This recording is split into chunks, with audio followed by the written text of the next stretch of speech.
On a chilly autumn evening in Maplewood, a quiet town tucked between rolling hills and cornfields, 32-year-old nurse Emily Carter vanished without a trace. Known for her compassion and dedication, Emily was the kind of nurse who stayed late after shifts just to hold the hand of a lonely patient. She lived alone in a modest white house on Willow Street, always greeted neighbors with a smile, and spent her weekends volunteering at the local animal shelter. So, when Emily didn't show up for her night shift at Maplewood General Hospital on October 14, 2019, alarm bells rang almost immediately.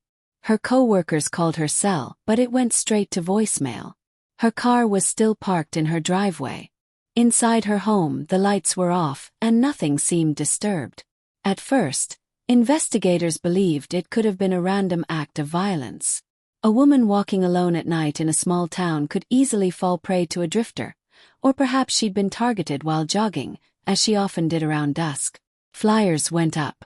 Candlelight vigils were held. The entire community rallied to bring Emily home. But as detectives dug deeper into her personal life, unsettling secrets began to surface. Secrets that painted a far more complicated picture of the woman Maplewood thought they knew. Investigators learned that Emily had been struggling financially. Despite her steady job, she had accumulated thousands of dollars in debt. Friends recalled that she often seemed distracted in recent months, sometimes whispering on her phone during breaks, and once snapping at a coworker, something completely out of character for her. Then came the bombshell. Phone records revealed that Emily had been in constant contact with Dr. Alan Green, a married physician nearly 20 years her senior who also worked at Maplewood General. Witnesses said they had seen them having heated conversations in the hospital parking lot. When questioned, Dr. Green admitted to an affair but insisted it had ended months earlier. He claimed Emily had been threatening to expose him unless he left his wife.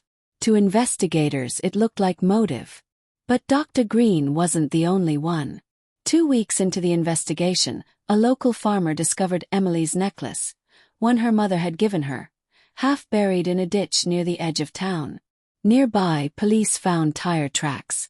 Surveillance footage from a gas station a mile away showed a dark pickup truck passing at the same time Emily would have vanished.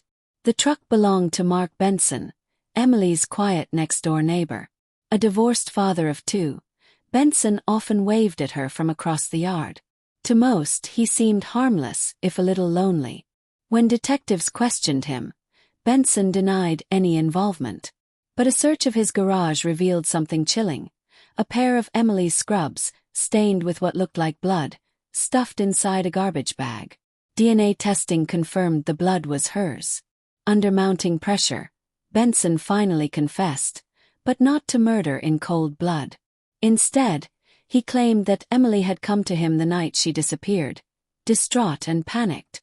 According to him, she told him that Dr. Green had threatened her if she revealed their affair. Benson said he tried to calm her down, but when she became hysterical, things spiraled out of control. In a struggle, he struck her, harder than he intended. She collapsed, and in his panic, he disposed of her body. But the medical examiner's report later revealed that Emily hadn't died from blunt force trauma. She had been injected with a high dose of morphine, a drug only accessible to medical staff like Dr. Green. Faced with this evidence, Benson's story unraveled.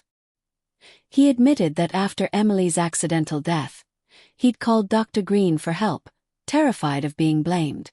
Green, determined to protect his reputation and career, provided the morphine and persuaded Benson to finish what he had started. Together they covered up the crime. The revelation devastated Maplewood. The kind nurse who dedicated her life to caring for others had been betrayed by 2 men she thought she could trust, a neighbor who claimed to be her friend, and a doctor who had once been her lover. Dr. Green was convicted of second-degree murder. Benson, who had tried to minimize his role, was sentenced to life for manslaughter and evidence tampering. For Emily's family, there was no real justice, just the haunting reminder of how quickly lives can unravel, how secrets in small towns can run deeper than anyone suspects, and how even the most trusted faces can hide the darkest truths. At her memorial service, one of her patients described Emily best. She was a light in this town. And now that light's gone.